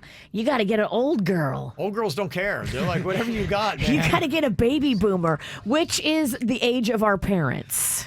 Whatever you got. They're that only in their works. 70s. Have fun. Just my game. Yeah, so there you go. So apparently that's how that all breaks down. All right, time here to see what happens in our battle of the generations. We've got right now the Gen Z in the lead, 15 wins. Millennials have 14 wins. Will we have any kind of change with this here today? We've got Heather from Parkland. That is Suits' hometown, and that's going to be your partner. Hello, Heather. Good morning, KVJ. How you doing today? Hey. Doing well. How are you all? Doing good. Let's get another win, Heather. Oh, that was Let's do it. He's bold. He's powerful. bold. Yeah. wearing all black. Who came in here commanding the room? Let's have a good round there, General. Sounding sexy, too. And then we've got Tony on here from Royal Palm Beach to play for the Millennials. Hello, Tony. Good morning, KVJ. How are you? Doing good. Hey. Doing great. Let's take the win, Tony. Good. Denny's, are you ready for this? I am ready. Ooh, Denny's. Yeah. Heard him. Now, if our callers can answer the Yes, I question. want to pitch it with Gronk. Oh, she wants to see the Gronk. Yes, sir. Oh, okay. That's why she's here. She's only here for the Gronk tickets. Said every girl in South Florida. Uh-huh. Yes. Okay. Yes. Virginia. Yes. let's do this. Gronk me. I don't know. I get a lot of text messages about the Bronx, too, but he's a married man. Yes. He's a little easier to get a photo with. Yes, you're right. You can go to his house. Hey, Bronx. I would gladly come out and be like, hey, this is great. Let's take a photo He together. catch his ass at Publix. Yeah, not a problem for me. All right, so here's what we got. If our callers can answer the question correctly within 3 seconds, the team gets 2 points. If they've got to go to their partner here in studio, you can only get 1 with the correct answer. These trivia questions, for the most part, might be a little bit out of your generational range, but we'll see. Sometimes they're in. Heather here from Parkland, we'll start with you and Gen Z. Your question is, who was the original voice of Buzz Lightyear in the movie Toy Story? Tim Allen? That's correct. That's what I'm talking about. Okay. Nice job. Came to play. Gotta tell you, Denny's Suits is kind of walking around here very smug, a lot of confidence. Knock him down a peg. We'll see. I mean, I'll do my best. That's great trash talking, Denny's. Okay. This one is for Tony and the Millennials. Your question.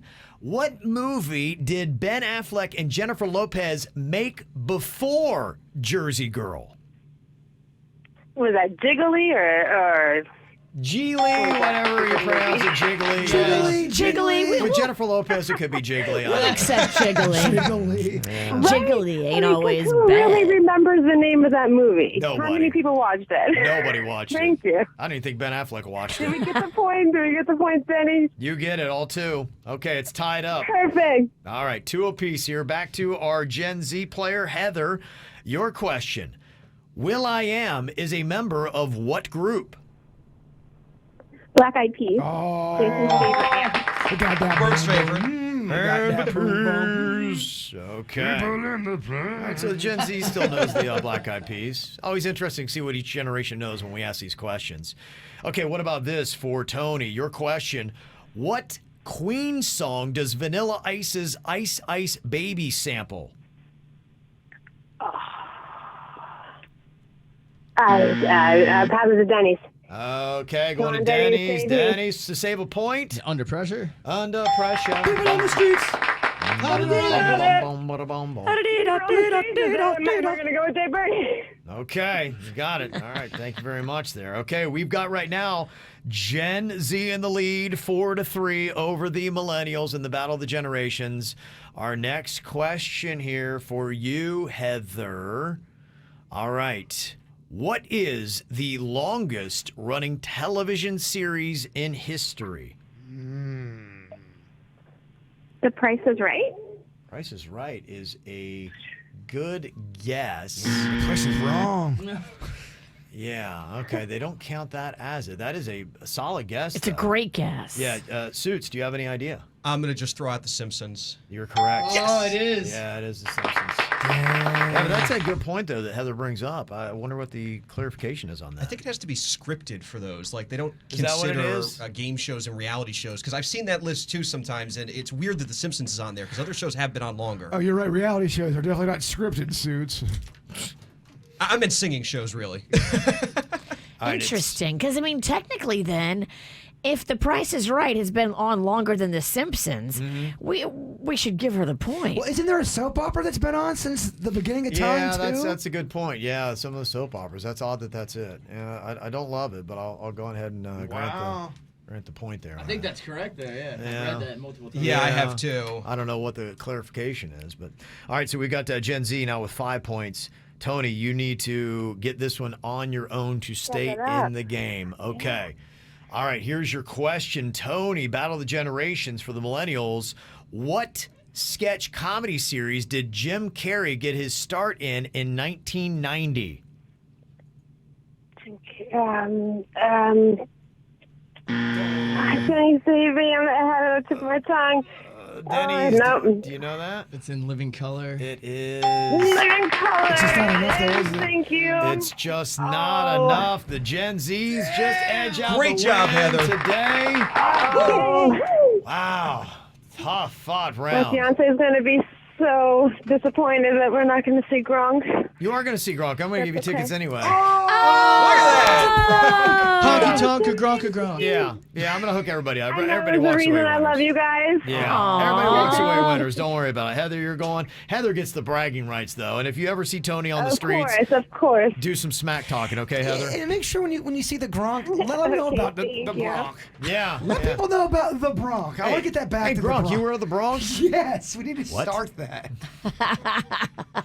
Yeah, we should start adding him on Twitter. We need to. And so he's like, who the hell Who's is this this Bronk? Yes. We got to step that up.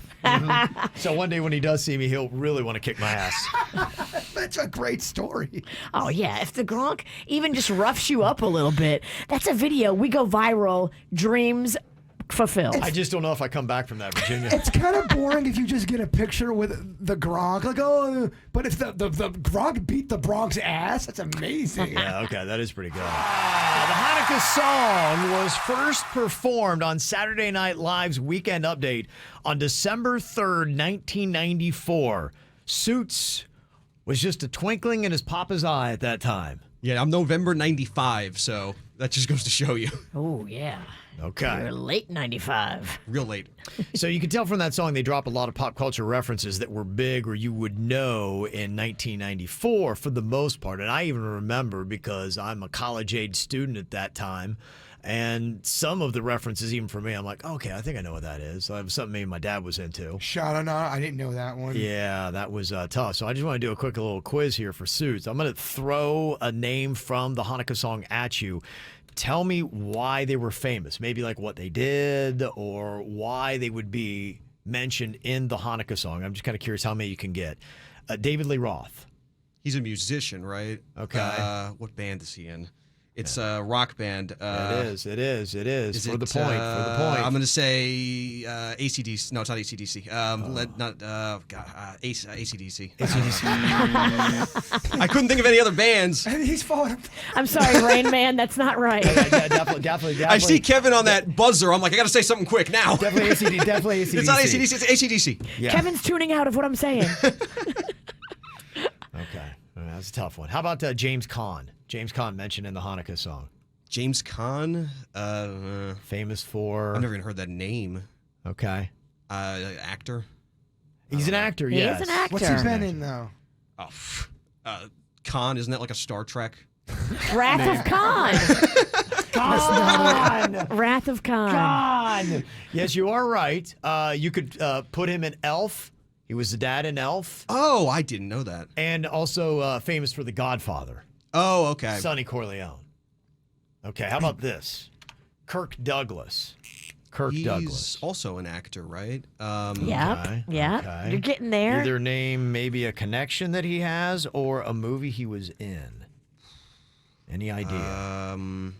Kirk Douglas. Man, I feel like I should know something he's been in. He's got some major movies. Oh, yeah. Like, he's a big-time actor, and I can't think of anything that he's in. Okay. I've got nothing. You could go Spartacus, which I have never even seen or I haven't know, either. but he's also Michael Douglas's dad, too. Do you know, yeah. Michael Douglas? Yeah, I've heard of Michael Douglas. I've heard of Michael. Michael Douglas is old, so that tells you. Yeah, I think it's too old of Michael Douglas. I know the name Michael Douglas. you're I think right. I might have thought he was Michael Douglas when you asked I me. mean, Kirk Douglas is kind of old for us, even. Yeah, no, you're right.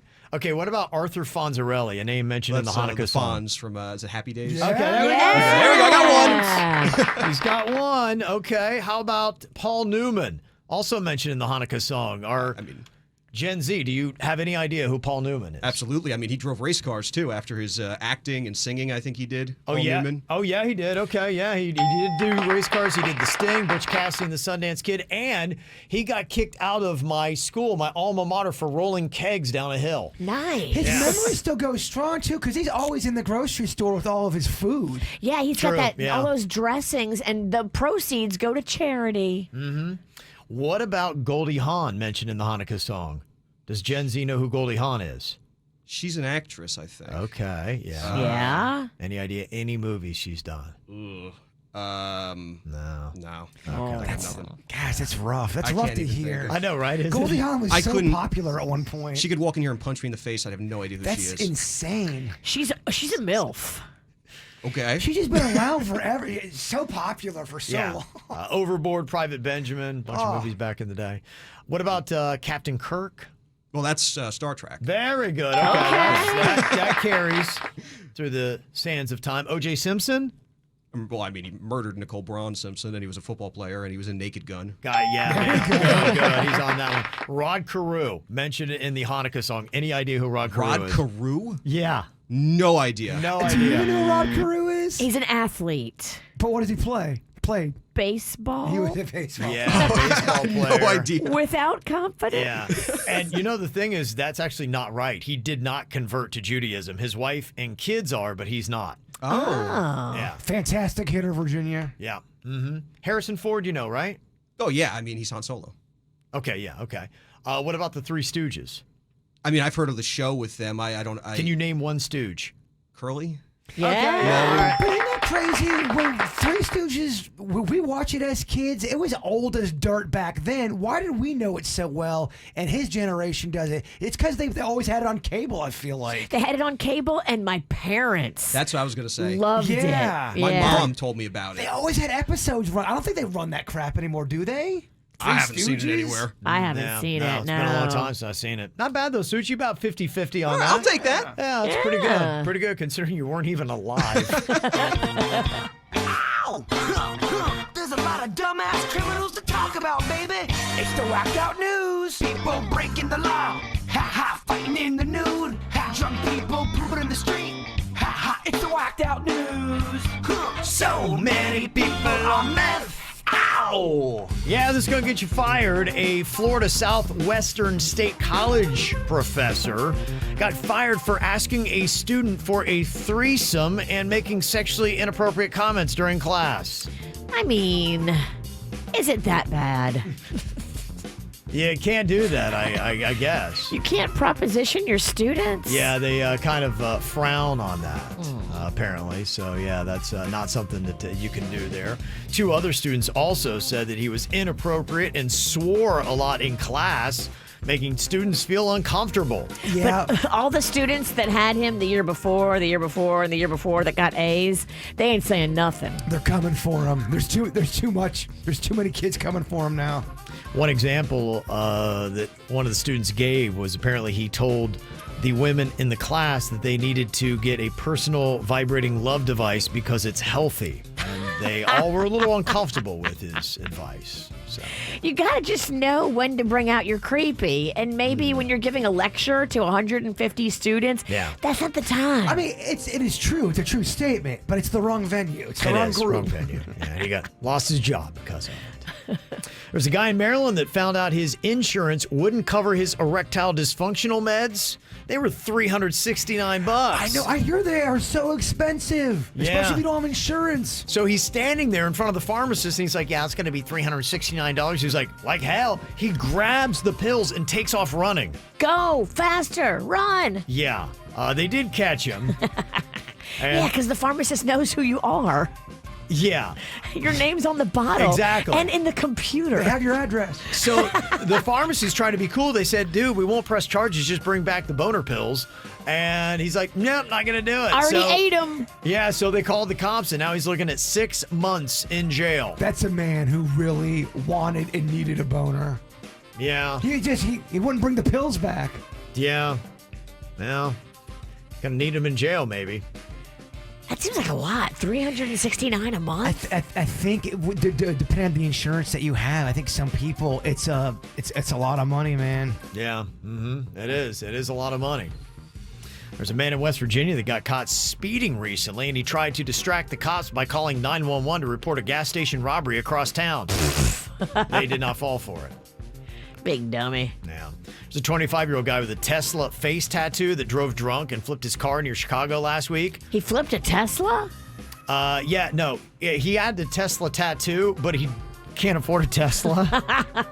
That's so sad. He was in a minivan. He had the tattoo, just not the car. Cops in Oregon found hundreds of thousands of dollars worth of cocaine inside a dog crate. And oddly enough, it was actually a canine sniffing cocaine dog that found it. Wow. Yeah. Value $228,000. Apparently, when they pulled the guy over, he was acting all sketchy. Imagine that. Yeah. And they're like, we need to take a look around this thing. Don't get high off your own supply. Yeah. They say do not put bullets in a toaster oven.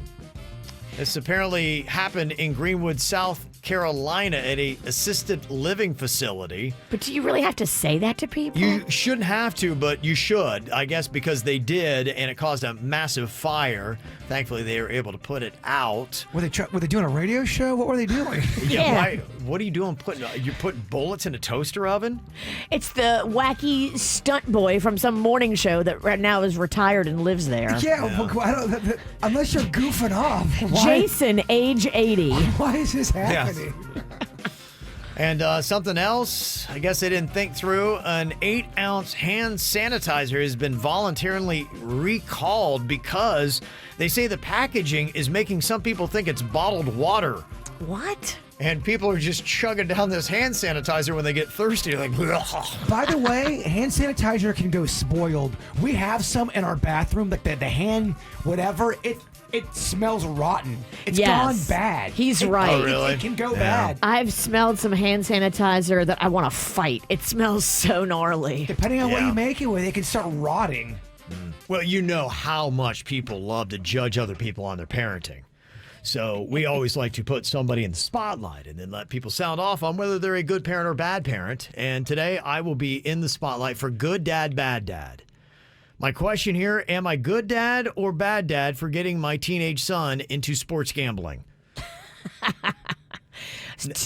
Okay, so you're talking about the little one, Cannon. Cannon. He's Cannon. the 13-year-old, yes. Gotcha. Not the older one. So he's 13 years old. And the reason why we got into this is they had just recently legalized sports gambling in the state of Florida until they didn't. And they came up with a Hard Rock app, and I said, this is a perfect time to get into it. And my inspiration was our mutual friendship. We all know. He and his son Brady, they have always, and for years, every single week, in fact, I would help him out. He'd be like, hey, Kev, what do I need to pick for the college football games? I'd be like, go with this one, go with that one. He'd be like, oh, this is helping us out. We won money and blah, blah, blah. And they take the money, they put it in a kitty, and at the end of the football season, they go out and they buy his wife a nice gift. I'm like, how great is that? What awesome bonding with his son. It's harmless little $5 bets. I'm like, I really want to do this. And then when the sports gambling became legal for about 72 hours, I decided to jump into it, download the app, and started making some bets with my son. I said, okay, here's what we're going to do. You can do $5 a game, $25 a week. That's going to be our limit. So I want to teach them, some examples about doing that.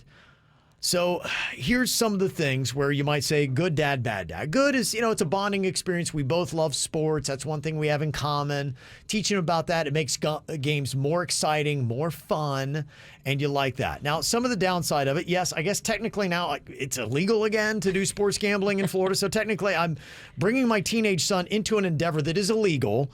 I also have heard that, he can't use the app. You got to be 18 to do that. He totally takes my phone and uses the app all he wants. So I'm doing that. So that's probably illegal too. Would probably lend me some time in the pokey. I don't think the cops are going to be coming for you just yet, though. I'd hope not. But I don't know. This might get me incarcerated. I'm not even sure yet.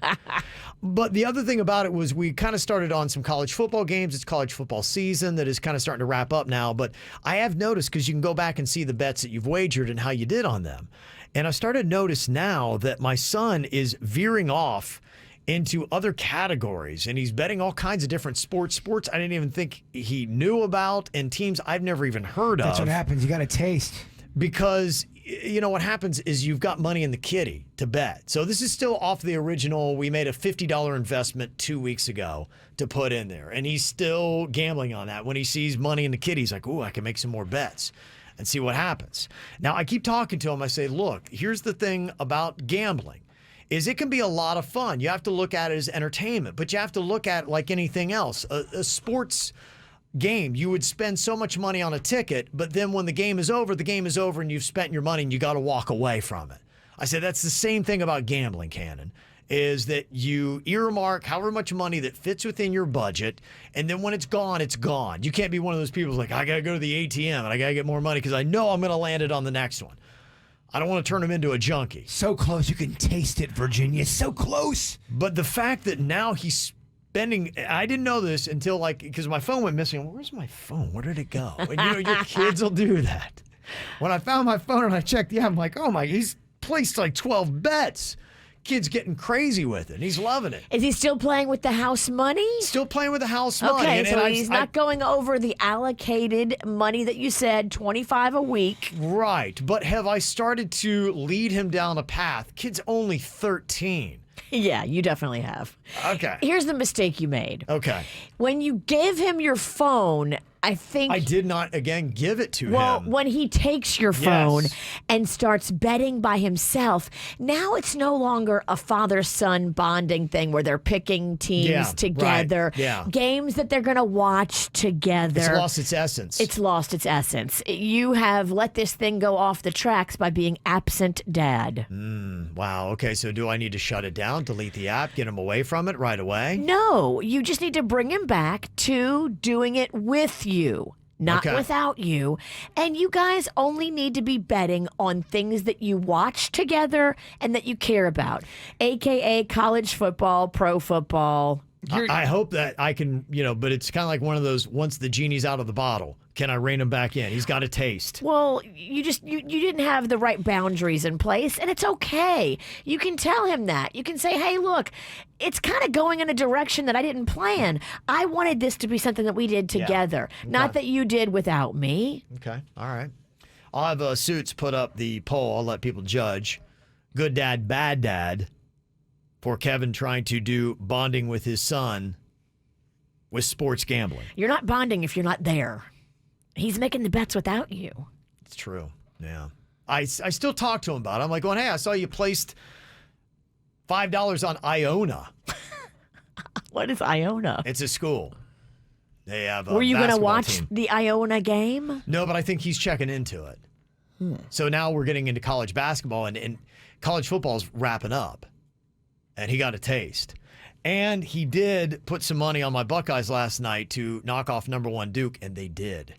And so, I don't know. I mean, can I come down on a kid if he won money you can't. on Ohio State knocking off the #1 team in the country? If you're looking at for your little Jiminy Cricket, little conscious guy over here, you're talking to the wrong side. I love betting, and I love to drink and bet at the same time. So drink them if you got them. Don't forget smoke pot. Drink them if you got them. Smoke them if you got them. And go ahead and Bet on it, kid. Okay. All right. I kid. Yeah.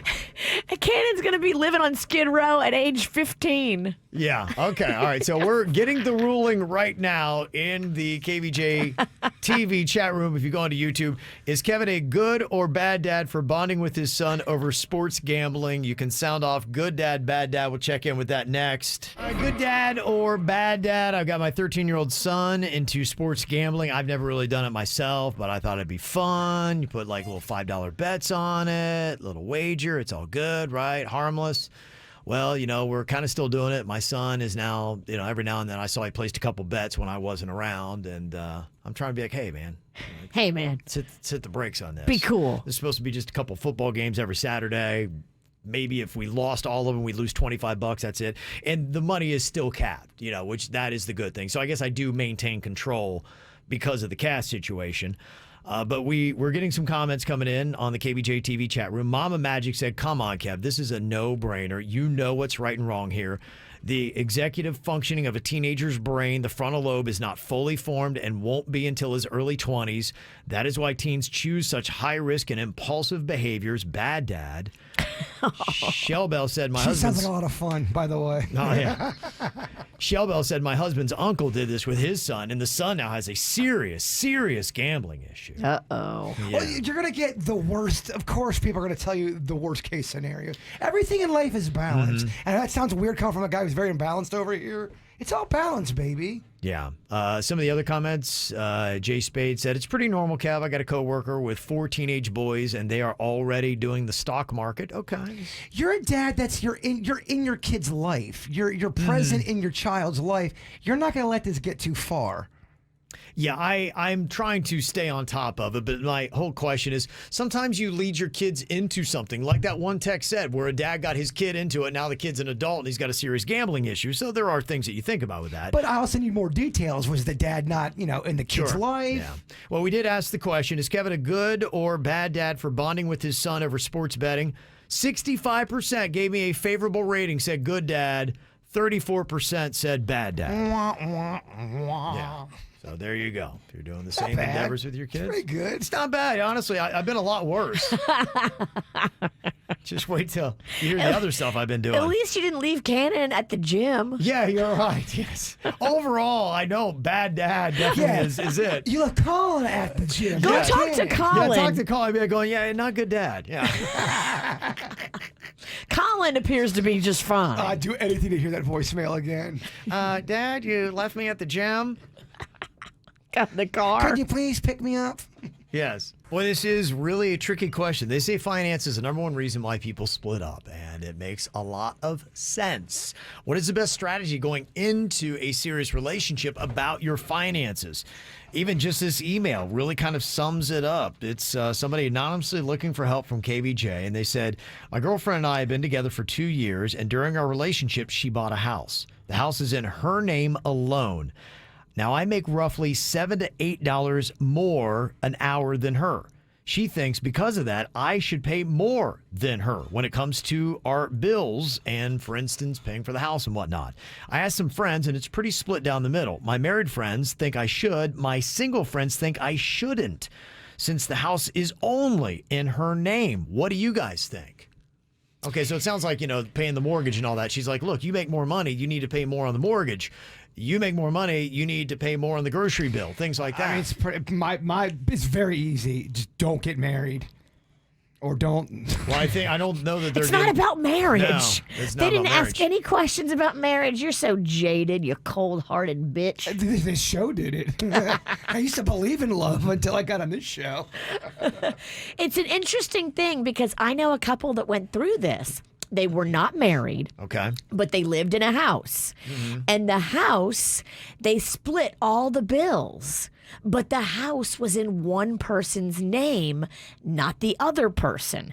And when they split up, I had to go to a deposition and testify that I knew that they split finances, and the person that contributed but did not get any proceeds from the house ended up getting a payout from the person that reaped the benefits of all those contributions, yet none of the ownership. You see what I'm saying? Okay. It was just a hot mess.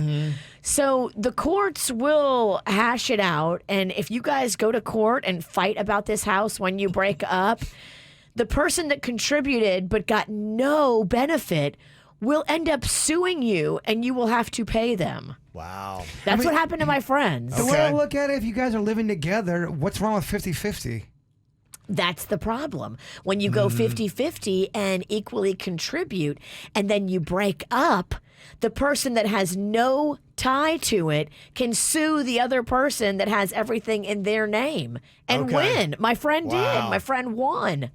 And then subsequently, had to get paid. So she's trying to say he needs to pay like 70% more of the cable bill than her because it's in her name? It's not about the cable. No. It's about the home. But he makes $7 to $8 more an hour than she does.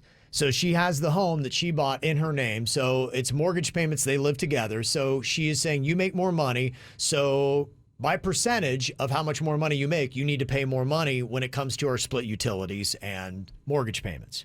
And he's like, that's what I just said. She's expecting more money, even though it's that's wrong. yeah. Somebody, one of the texts said, yeah, it's in her name. No way I'm paying more. Because you're helping her build all this equity and you're helping her grow this nest egg, and then you'll have nothing to show for it if you guys break up. I mean, just know that. Yeah, this is make up or break up, right? Yeah, definitely break up. For the most part, the comments that are coming in saying stand your ground. It should be an equal split on the utilities. Of course it should be. Not who makes more money, you pay a percentage more to your net wealth. In this case, she's building equity that he will never get to tap into. True. Yeah, absolutely. Yeah. Well, I think this is a question for a lot of serious relationships when you're moving in, talking about, hey, what are we doing with the finances? Do we keep the separate bank accounts? Do we do joint bank accounts? They did do a study on how that affects long-term relationships as to whether or not you're going to stay together or break up. 10,000 men and women is who was studied to see how money impacts the relationships. And they say couples who have joint bank accounts are more likely to stay together. They found that those who did not pool their earnings and kept their finances separate were at far greater risk of ruining their relationship in fights over money, especially when times are hard. So it sounds like this is kind of one of those fights. I mean, it's not sexy. Yeah. But what you both may need to do to protect yourselves is have some sort of legal document drawn up before you agree to live together. This is what you're responsible for. This is what I'm responsible for. Come to terms on that. And then there's no fighting and drama and legal fees after. If I ever had to get to a point, what you're talking about in a relationship, that is my big old sign saying, yep, you're not supposed to be together. And I get it. I know people are going to go, Bert, that's how you protect your money. I 110% agree.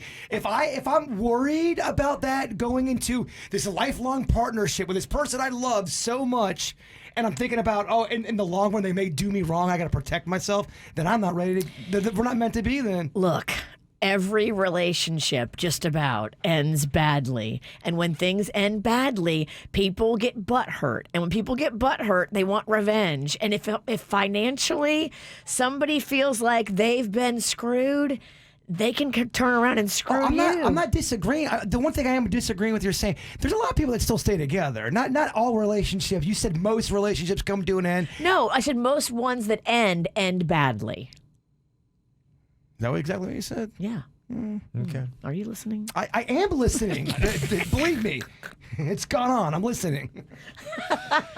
Yeah, so it's interesting stuff, just what couples do with their money, whether they joint, separate, and how you figure it out. That's maybe one of the biggest questions you have to answer going into any serious relationship is how do we handle money and how do we split up bills? And figuring out what is fair. And you're right. You have to do the unsexy thing and have it really written down as an agreement. Just be adults and do it. It's not sexy to sit down and figure out all those things on the front end, but it'll save you a lot of heartache on the back end. I just, I don't know. I'm gonna shut up. Well, are you doing a joint bank account or not? That seems to be the two choices in relationships. They say couples who have joint bank accounts are more likely to stay together. So that does work. But there was one comment which seems to be good for about anyone. They say our best solution, we have mortgage, utilities, and joint use services split evenly. And then we use our separate accounts for whatever we want for ourselves, and we never fight about purchases. So, I don't know. That's what I like. I like separation of everything. Yeah. Where you're not necessarily like, okay, you owe me $432. You gotta be hashtag. You can't be petty about all that stuff. You gotta be hashtag be cool. Both people have to be cool, though. Yes. Good So, luck. That seems like what most people are saying. If you want a good, happy, healthy home, split all those things evenly, and then whatever you want for your frills, whatever, you buy with your own money. Okay, got a holiday-themed Would You Rather. Would you rather have the body of Santa Claus or the voice of an elf? I thought I could do a lot with the voice of an elf. I'm gonna go elf. Me too. That's the way to go? Yeah, I'm getting a cartoon business. Okay, yeah, I mean, how healthy is it to have the body of Santa? I mean, I love Santa and all. Who doesn't? I'm not going to fit in any of my clothes. Yeah, it's going to be tough. I think it's better to go with the voice of an elf. And you can't get rid of the weight once you have this curse. That's what. That's it. It's like Tim Allen in the Santa Claus. It's there. You just have to have it. Okay, would you rather have the only song you could ever listen to be Grandma Got Run Over by a Reindeer, or the only thing you could ever watch be Jingle All the Way with Sinbad and Arnold Schwarzenegger? Definitely watch Jingle All the Way over. I hate that Grandma got run over by a reindeer. I like music more than I like watching stuff. Yeah, give it. He's right. Got to go with the movie. You hate that song. I do hate that song. And it was really, I don't know if they played it a lot up where you guys were at, but in South Florida back in the day, they played the hell out of that song. Too, they yeah. did. It was just so popular. Yeah, where I was from, they love country comedy. Oh, yeah, I can see that. Okay, would you rather live your life only being able to eat candy canes or fruitcake? Fruitcake. That's your entire diet. Fruitcake, but I am pissed off, man. You got to go fruitcake. I think it has more nutritional value and just general girth. I could maybe, I don't know, heat it up. I could maybe, I don't know. You do things with it. Grill it. Yeah, you could do some things with it. Oh, that's the worst one. That is. My wife would be a no-brainer. She loves candy canes. She does. That's about all she eats during the holiday season anyway. So I think she'd be like, yeah, bring it. Would you rather be one of Santa's elves or one of his reindeer? Elf. Definitely elf. Yeah, I'm scared of heights. I'm going elf. No, I go reindeer. He works those elves to death. I hear that it's even tougher than working in a Chinese sweatshop. I kind of feel like a lot of the reindeers are kind of jerky. They work one night out of the year, and they can fly, and they get all their food taken care of. They get to mate whenever they want. I know, but they definitely have a better life. You're a reindeer, though. You're an animal. I'd rather be a human elf. No. That's where you're wrong. They're magical animals at that point. What, the reindeer? Yeah, the reindeers I agree. are. Yeah, you have magical powers to do something and nobody else can do. I think your living conditions are going to be fine. You're going to love it. You kind of just sold me. You only work one night a week, and then you can Not a week, a mate year. or a year. Yeah. You can mate anytime you want to. Yeah. Elves can't mate. They're working the whole time. Oh, elves can mate. They can totally sneak off to one of the back little rooms. Oh, but if Santa catches you. Just saying. He's going to call you a ho-ho-ho. Okay, would you rather have a nose that glows or antlers? Oh, man, this is so tough for me. I'm going to go with the nose that glows because I like wearing ball caps. Oh, good call. Yeah, imagine you wouldn't. I mean, how are you going to get ball caps that's going to work around your antlers? I feel like antlers are going to be tough. Yes, they look cool, but you're going to have a hard time fitting in your car. Oh, absolutely. Think about it. You get on an elevator. I feel like you could pick up chicks still with the Rudolph nose. Hey, Yeah, I look think at this. so too. Yeah, I mean, not to mention too, there's so many times I can't see and I have to fumble for my phone to try to turn that thing on. If I had the nose, I'd go, and then, I'd be able to see. Oh, I would peacock my nose all the time. Yeah, I'm definitely doing nose. And would you rather spend the holidays with your family or your favorite celebrity? What do you think? My family.